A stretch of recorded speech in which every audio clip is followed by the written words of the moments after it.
স্বাগত দিনের সংবাদে আপনাদের সঙ্গে আছি আমি তাসনিমে জান্নাত অর্থী। নানা আয়োজনে উদযাপিত হচ্ছে বড়দিন।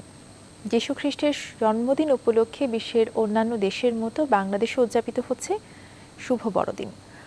বিশ্ব থেকে করোনা দূর হোক, মানুষ ফিরে পাক স্বাভাবিক জীবন, এই প্রার্থনার মধ্য দিয়ে বৃহস্পতিবার রাত থেকে শুরু হয় বড়দিনের আনুষ্ঠানিকতা। রাজধানীর গির্জাগুলোতে স্বাস্থ্যবিধি মেনে উপস্থিত হন যীশু খ্রিস্টের ভক্তরা, অংশ নেন ধর্মীয় উপাসনালয়ে। মহামারী কাটিয়ে সবকিছু আগের মতোই স্বাভাবিক হয়ে উঠুক, এমন প্রার্থনা ছিল সবার। এবার করোনা মহামারীর কারণে সৃষ্ট বাস্তবতার মধ্যেই পালিত হচ্ছে দিবসটি। স্বাস্থ্যবিধি মেনে সারা দেশে সীমিত পরিসরে গির্জায় গির্জায় আয়োজন করা হয়েছে প্রার্থনা এবং অন্যান্য অনুষ্ঠানের।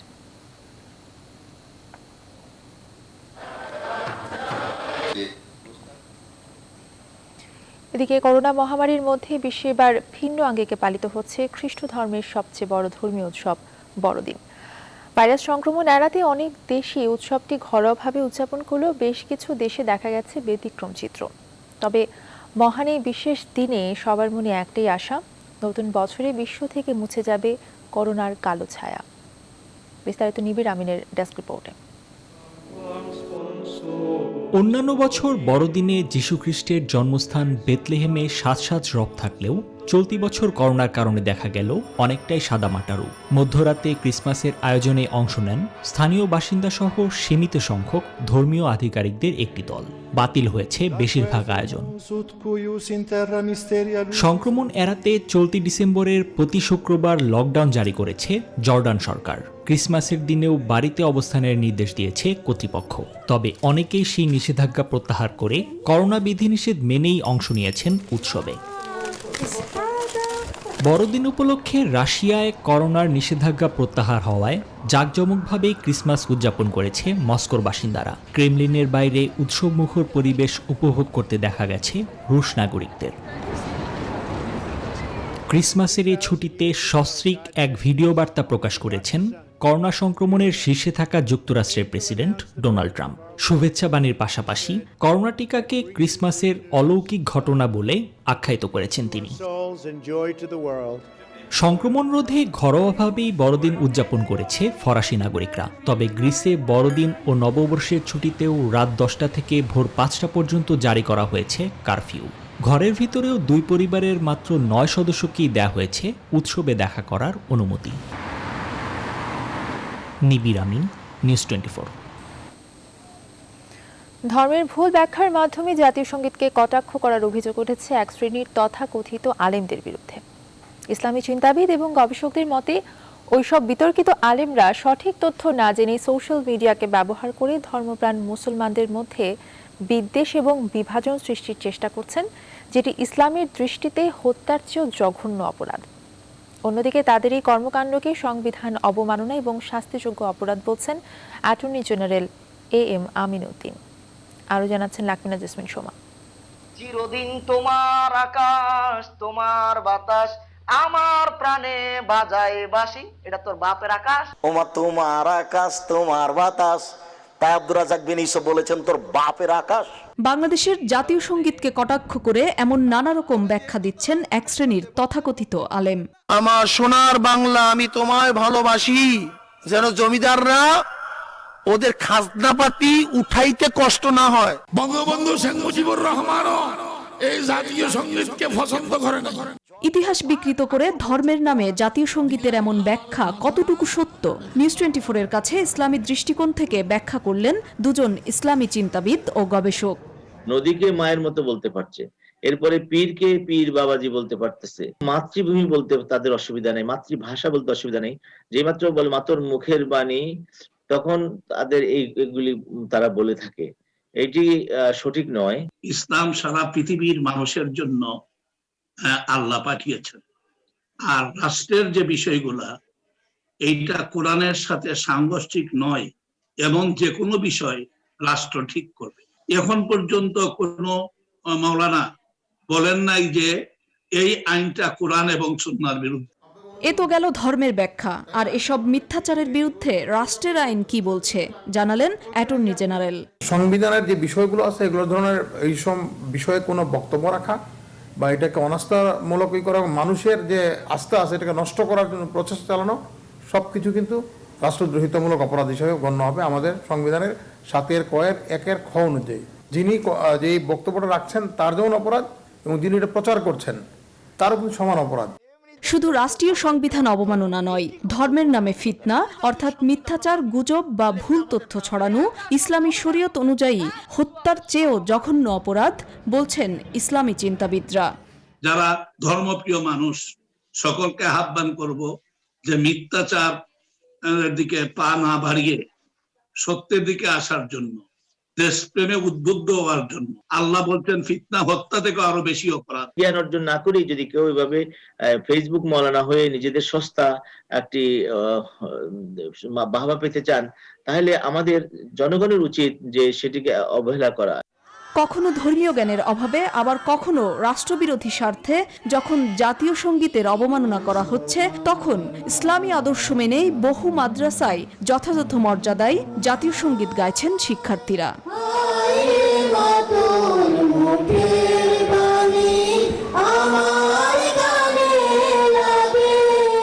লাকমিনা জেসমিন সোমা, নিউজ 24, ঢাকা। এবারে ফিরে দেখা 2020।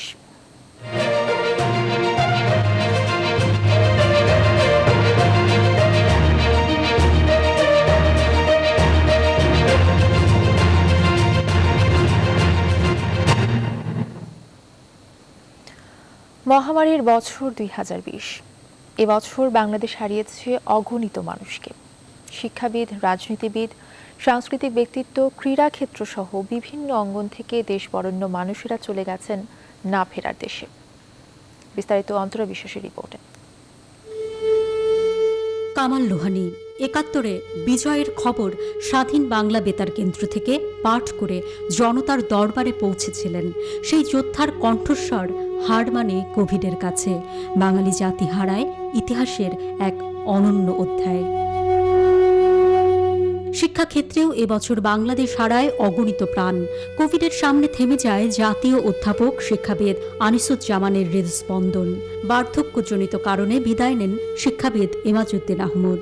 আর হার্ট অ্যাটাকে মারা যান শিক্ষাবিদ জামিলুর রেজা চৌধুরী। ক্যান্সারের সাথে যুদ্ধ করেও গ্যালিলিওর মঞ্চে ফিরেছিলেন আলী যাকের, কিন্তু কোভিডের কাছে পরাজিত হন তিনি। যে কোভিড কেড়ে নেয় স্বনামধন্য চিত্রশিল্পী মর্তুজা বশিরের প্রাণও। একই ভাইরাস নিয়ে যায় চলচ্চিত্র অভিনেতা সাদেক বাচ্চুর জীবন। বাংলা একাডেমির মহাপরিচালক, কবি ও প্রাবন্ধিক মঞ্জুরে মাওলারও জীবন অবসান ঘটে কোভিডের কারণে।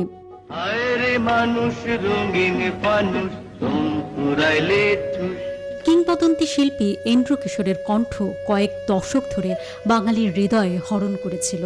তার জীবন এবছর হরণ করে নেয় প্রাণঘাতী ক্যান্সার। হৃদরোগে মারা যান সুরকার, সঙ্গীত পরিচালক ও সঙ্গীত শিল্পী আজাদ রহমান। বছরের শেষ সময়ে প্রাণ হারান নাট্যকার মান্নান হীরা। রাজনীতির মাঠ উত্তাল করা সাবেক স্বাস্থ্যমন্ত্রী মোহাম্মদ নাসিমের প্রাণ কেড়ে নেয় কোভিড-19। সিলেট সিটি কর্পোরেশনের প্রথম নির্বাচিত মেয়র বদরুদ্দিন কামরানও হার মানেন কোভিডের কাছে। বার্ধক্যজনিত কারণে সাহারা খাতুন এবং হৃদরোগে এবছর মারা যান ধর্ম প্রতিমন্ত্রী শেখ আবদুল্লাহ। শ্বাসকষ্টের সমস্যা নিয়ে শেষ নিঃশ্বাস ত্যাগ করেন অ্যাডভোকেট ফজিলাতুন্নেসা বাপ্পি। ব্যবসায়ী ও উদ্যোক্তাদের মধ্যেও মারা যান অনেকে। ট্রান্সকম গ্রুপের চেয়ারম্যান এবং দৈনিক প্রথম আলো ও ডেইলি স্টারের অন্যতম মালিক লতিফুর রহমান বার্ধক্যজনিত কারণে মারা যান। করোনা ভাইরাস কেড়ে নেয় যমুনা গ্রুপের চেয়ারম্যান নুরুল ইসলাম বাবুলের প্রাণও। বার্ধক্যজনিত জটিলতা ও করোনা ভাইরাসে আক্রান্ত হয়ে মারা যান পার্টেক্স গ্রুপের প্রতিষ্ঠাতা চেয়ারম্যান এম এ হাশেম। এবছর ফুটবল অঙ্গনের অনেকেরই জীবন অবসান ঘটে। ফুটবল হারায় তার মাঠের প্রিয় ফুটবলার বাদল রায়কেও। অন্তরা বিশ্বাস, নিউজ 24, ঢাকা। সংবাদের সময় হলো একটি বিরতির সঙ্গেই থাকুন। বিরতির পরে আবারও স্বাগত, দেখছেন দিনের সংবাদ। করোনা মহামারীর মধ্যে ভরা মৌসুমে দফায় দফায় বাড়ছে চালের দাম। কেন বাড়ছে তার সঠিক উত্তর নেই কারো কাছে। মিল মালিকরা বলছেন ধানের মূল্য বেড়ে যাওয়ায় বেড়েছে চালের দাম। বড় ব্যবসায়ীরা সিন্ডিকেট করছে বলেও অভিযোগ করেছেন অনেকে। অবশ্য খাদ্য সচিব বলছেন এখনো কোনো সিন্ডিকেট খুঁজে পাননি তারা, তবে কারো বিরুদ্ধে বাড়তি মজুদের অভিযোগ পেলে ছাড় না দেওয়ার হুঁশিয়ারি তার। আরও জানাচ্ছেন সুলতান আহমেদ। আমনের ধান উঠেছে কৃষকের ঘরে, আবহাওয়া অনুকূলে থাকায় উৎপাদনও হয়েছে বেশ। নবান্ন উৎসবের ভরা মৌসুমে চালের দাম সাধারণত কম থাকলেও এবছর হয়েছে ঠিক উল্টো। বাজার ভরা চাল থাকলেও নিয়ন্ত্রণে নেই দাম। রাজধানীতে এখন মোটা চাল বিক্রি হচ্ছে ৪৮ থেকে ৫০ টাকা কেজিতে। মাঝারি পাইজাম ও বিয়ার ২৮ বিক্রি হচ্ছে ৫৩ থেকে ৫৫ টাকা। মিনিকেট ও নাজিরশাল বিক্রি হচ্ছে ৬০ থেকে ৬৬ টাকায়। সরকারি সংস্থা টিসিবির হিসেবে বছরের ব্যবধানে চালের দাম বেড়েছে ১৭ থেকে ৪৮% পর্যন্ত। করোনা মহামারীতে এমনিতেই আয় কমেছে সাধারণ মানুষের, তার উপর চালের দাম বৃদ্ধি উদ্বেগে ফেলেছে তাদের। ব্যাপারে এতক্ষণ ধান নেই, সব বড় বড় মিল মালিকরা পরিচালনা করতেছে, তাকে যখন যেটা খুশি সেটা করতেছে। আমাদের দাবি চাল যেভাবে আমরা আগে ৩২ টাকা ৩৪ টাকা কিনে খাইছি, চালের দামটা সেভাবে ফিরে আসুক। ইচ্ছা খুশি তাদের মতো করে দাম বাড়াচ্ছে, এভাবে চলতে থাকলে আমরা তো না খেয়ে মরে যাব। মিল মালিকরা বলছেন মৌসুম হলেও বাড়তি দামেই কিনতে হচ্ছে ধান। রয়েছে অতিরিক্ত মজুদ আর সিন্ডিকেটের অভিযোগ। সার্বিকভাবেই কিন্তু আমাদের উৎপাদন কষ্ট বেড়ে গেছে, অন্যদিকে ধানের দামও বেড়ে গেছে, যার জন্য আমাদের চালের মূল্যটা এখন বেশি হয়ে গেছে।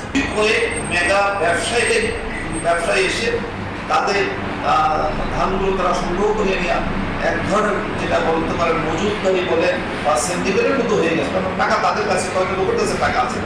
তবে সিন্ডিকেটের কোনো প্রমাণ এখনও পাননি বলে জানালেন সরকারের খাদ্য সচিব। আইনশৃঙ্খলা বাহিনী বাড়তি মজুদের সন্ধান পেলে কঠোর ব্যবস্থা নেবে বলেও জানান তিনি। মনিটরিং করা হচ্ছে, তারপরে এনফোর্সমেন্ট করা হচ্ছে। গোডাউনে যে আমার লোকেরা যে অভিযান চালাচ্ছে সেখানে কিন্তু কোনো পাচ্ছে না যে তারা যে অবৈধভাবে মজুত করছে। আমার যে রিকমেন্ডেড যে পরিমাণ রাখার কথা তার চেয়ে যে বেশি পরিমাণ রাখছে সেরকম কোনো তথ্য কিন্তু আমাদের কাছে পাচ্ছি না। কারণ আপনারাও যদি পান আমাদেরকে জানালে আমরা কিন্তু সাথে সাথে অ্যাকশনে যাব। প্রয়োজনে চাল আমদানি বাড়াতে পদক্ষেপ নেওয়া হবে বলেও জানান তিনি। সুলতান আহমেদ, নিউজ 24, ঢাকা। এবারে ফার্স্ট সিকিউরিটি ইসলামী ব্যাংক অর্থ বাণিজ্য সংবাদ।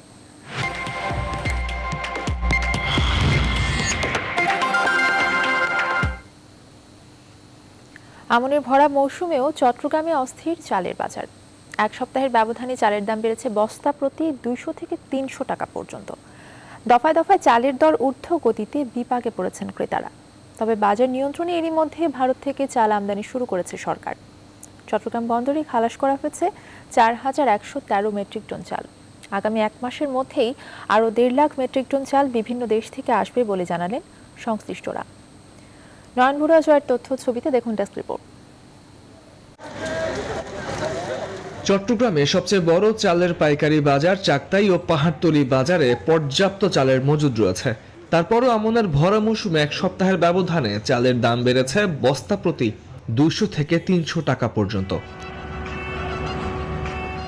ক্রেতাদের অভিযোগ, গেল এক মাসে ৩ দফা চালের দাম বাড়লেও তা নিয়ন্ত্রণে প্রশাসনের নেই কোনো তৎপরতা। এভাবে দফায় দফায় দর বৃদ্ধিতে বিপাকে পড়েছেন তারা। আমরা মতন গরিব দুঃখীর মতন কষ্টের মতন চলার মতন খাওয়ার মতন অবস্থা নাই। চাল তো বেশি দাম চলে এখন বর্তমানে, চলবে কেন? তবে চালের দর ঊর্ধ্বগতির কারণ হিসেবে উত্তরবঙ্গের মিলারদের কারসাজিকেই দুষছেন পাইকাররা। ২৬০০ টাকা, এখন ওইটা আমরা ২৭৮০-৯০ টাকা ৩০০ টাকা এরকম চলে। ওই কাস্টমার আসলে দাম বাড়লে কেন? ওইখানে বাড়ি গেছে, আমরা তো আর এখানে তো কমাতে পারতেছি না। বাজার নিয়ন্ত্রণ এরই মধ্যে ভারত থেকে চাল আমদানি শুরু করেছে সরকার। চট্টগ্রাম বন্দরে খালাস করা হয়েছে ৪,১১৩ মেট্রিক টন চাল। আগামী এক মাসের মধ্যেই আরো ১.৫ লাখ মেট্রিক টন চাল চট্টগ্রাম বন্দরে পৌঁছবে জানালেন জেলা খাদ্য নিয়ন্ত্রক। সরকার চিন্তা করছে যে এই অভ্যন্তরীণ সংগ্রহের পাশাপাশি বহিঃউৎস থেকে আর দরপত্রের মাধ্যমে অন্যান্য দেশ থেকেও যাতে চাল এনে জাতীয় মজুদ বৃদ্ধি করা যায়। চালের সরবরাহ বাড়লেই দর কমে আসবে বলে মনে করেন ব্যবসায়ীরা। যে বিভিন্ন প্রজেক্ট বা বিভিন্ন মাধ্যমে যে খাদ্য তারা দিবে অটোমেটিক বাজারে আসবে, তো বাজারে আসলে কিছুটা বাজারে প্রভাব পড়বে। ২০১৭ সালের পর আবারও দেশে চাল আমদানি করা হচ্ছে। ভারতের পাশাপাশি থাইল্যান্ড, ভিয়েতনাম, মিয়ানমার থেকেও চাল আমদানি করা হচ্ছে। Desk report, news 24। সময় হলো আরও একটি বিরতি, সঙ্গেই থাকুন। আবারও স্বাগত, দেখছেন দিনের সংবাদ। চলতি বছরের শেষে ব্যাপকভাবে ভ্যাকসিন সরবরাহ শুরু হয়েছে বিশ্বের বিভিন্ন দেশে। বৃহস্পতিবার ফাইজারের করোনা টিকার প্রথম চালান পৌঁছে গেছে কোস্টারিকা ও চিলিতে। একই দিনই টিকাদান কর্মসূচি শুরু হয়েছে সার্বিয়ায়। আর আর্জেন্টিনায় পৌঁছে গেছে রাশিয়ার স্পুটনিক 5 ভ্যাকসিনের প্রথম চালান। এদিকে নতুন শনাক্ত হওয়া করোনা ভাইরাসের বিরুদ্ধেও ভ্যাকসিনগুলো কার্যকর ভূমিকা রাখবে বলে এখনও প্রত্যাশা করছেন বিশেষজ্ঞরা। বিস্তারিত নিবিড় আমিনের ডেস্ক রিপোর্টে। বিশ্বের বিভিন্ন দেশে একযোগে ভ্যাকসিন সরবরাহ শুরু করেছে মার্কিন ফার্মাসিউটিক্যাল কোম্পানি ফাইজার। বুধবার কোস্টারিকায় পৌঁছানোর পর বৃহস্পতিবার থেকেই টিকাদান শুরু করে দিয়েছে দেশটি। আগামী সপ্তাহে 10,725 ডোজের পরবর্তী চালান প্রত্যাশা করছে তারা। বৃহস্পতিবার ফাইজার ভ্যাকসিনের 10,000 ডোজের প্রথম চালান পৌঁছেছে চিলিতেও। আর টিকা হাতে পেয়েই মারাত্মকভাবে সংক্রমিত এলাকার স্বাস্থ্যকর্মীদের শরীরে তা প্রয়োগ শুরু করেছে কর্তৃপক্ষ। 24 তারিখ থেকে তৃতীয় ইউরোপীয় দেশ হিসেবে টিকাদান কর্মসূচি শুরু করেছে সার্বিয়াও। প্রথম ইউরোপীয় প্রধানমন্ত্রী হিসেবে বৃহস্পতিবার টিকা নিয়েছেন দেশটির প্রধানমন্ত্রী অ্যানা ব্র্যানাবিক। কুয়েতেও টিকাদান শুরুর পর ভ্যাকসিন নিয়েছেন প্রধানমন্ত্রী Sheikh Sabah Khalid Al Hamad Al Sabah. Latin আমেরিকার মেক্সিকোতেও ব্যাপক পরিসরে চলছে ভ্যাকসিন প্রয়োগ। আর্জেন্টিনাতে পৌঁছেছে রাশিয়ার স্পুটনিক 5 ভ্যাকসিনের 3 লাখ ডোজের প্রথম চালান। খুব শিগগিরই টিকাদান শুরু করবে তারা। আর নিজ দেশের 1,60,00,000 মানুষের জন্য জনসন অ্যান্ড জনসন ও ফাইজার ভ্যাকসিন আমদানি করতে যাচ্ছে দক্ষিণ কোরিয়া। এদিকে নতুন শনাক্ত হওয়া করোনা মোকাবেলাতেও অনুমোদিত ভ্যাকসিনগুলো কার্যকর হবে বলে প্রত্যাশা করছেন বিশেষজ্ঞরা। আতঙ্কিত না হয়ে ভেবেচিন্তে পদক্ষেপ নেয়ার কথা জানিয়েছেন তারা। নিবিড় আমিন, নিউজ 24। ঢাকা থেকে প্রায় 250 কিলোমিটার দূরে গড়ে তোলা হচ্ছে বঙ্গবন্ধু হাইটেক পার্ক। রাজশাহীর এই পার্ক তৈরির কাজ সমাপ্ত হলে 2025 সাল নাগাদ সৃষ্টি হবে 14,000 নতুন কর্মসংস্থান। শহর বিকেন্দ্রীকরণেও ভূমিকা রাখবে হাইটেক পার্ক, এমনটা মনে করেন তথ্য প্রযুক্তি প্রতিমন্ত্রী। ইশাদ সোহেলের তোলা ছবিতে আরও জানাচ্ছেন রিশাদ হাসান।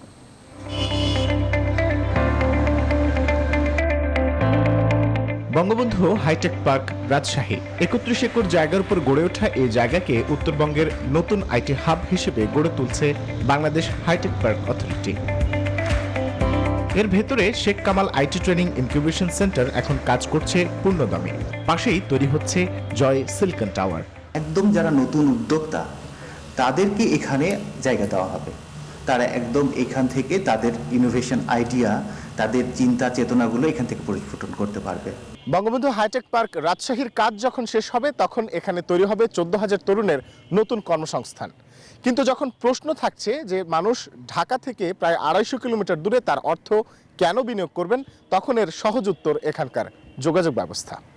উত্তরবঙ্গের যোগাযোগ ব্যবস্থাকে বহু আগে থেকেই সহজ করেছে এখানকার রেলপথ। পাশাপাশি বঙ্গবন্ধু সেতুও সড়কপথে সেবা ও পণ্য পরিবহনে রাখছে অসামান্য ভূমিকা।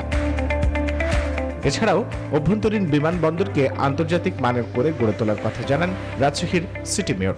এয়ারপোর্টটা আন্তর্জাতিক মানে নেওয়ার জন্য ইতিমধ্যে ফিজিবিলিটি স্টাডি হয়ে গেছে।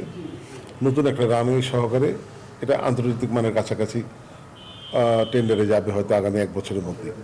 এর ফলে শহর বিকেন্দ্রীকরণে ভূমিকা রাখবে হাইটেক পার্ক, জানান তথ্য প্রযুক্তি প্রতিমন্ত্রী। ঢাকার বাইরে যে গ্রাম এবং শহরগুলো আছে সেগুলো উন্নত হলেই বাংলাদেশ উন্নত সোনার বাংলাদেশে পরিণত হবে। সেই বিকেন্দ্রীকরণের সেই দর্শনটিকেই বাস্তবে রূপদান করেছেন ডিজিটাল বাংলাদেশের উপকার মাননীয় প্রধানমন্ত্রী জননেত্রী শেখ হাসিনা। তাই নতুন কর্মসংস্থান আর বিদেশি মুদ্রা আয়ের ক্ষেত্রে নতুন সম্ভাবনার স্বপ্ন দেখতেই পারে পদ্মাপাড়ের মানুষ। রিশাদ হাসান, নিউজ 24, রাজশাহী। এবার আন্তর্জাতিক প্রসঙ্গ।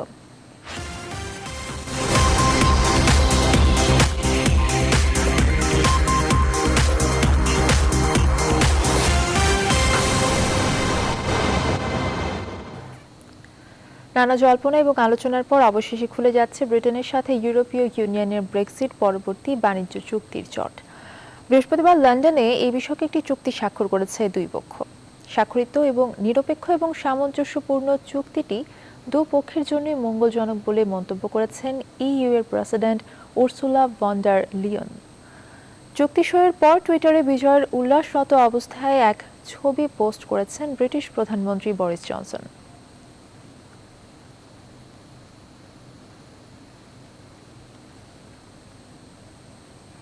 ইরানের সাথে 2015 সালে স্বাক্ষরিত পরমাণু সমঝোতা চুক্তিতে ফিরে যেতে নবনির্বাচিত মার্কিন প্রেসিডেন্ট জো বাইডেনের প্রতি আহ্বান জানিয়েছেন যুক্তরাষ্ট্রের প্রতিনিধি পরিষদের 150 জন সদস্য। বুধবার হোয়াইট হাউসে এই বিবৃতি প্রকাশ হয়েছে। প্রেসিডেন্টকে লেখা এক চিঠিতে সেসব সদস্য জানান, তেহরানকে পরমাণু সমঝোতা মেনে চলার ক্ষেত্রে সহযোগিতার প্রতি পূর্ণ সমর্থন জানাচ্ছেন তারা।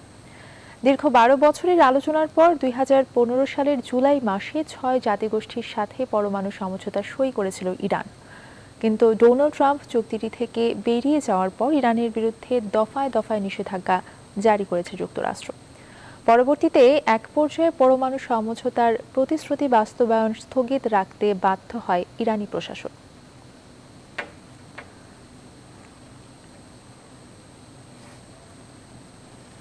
আবারও বিরতি নিচ্ছি, সঙ্গেই থাকুন।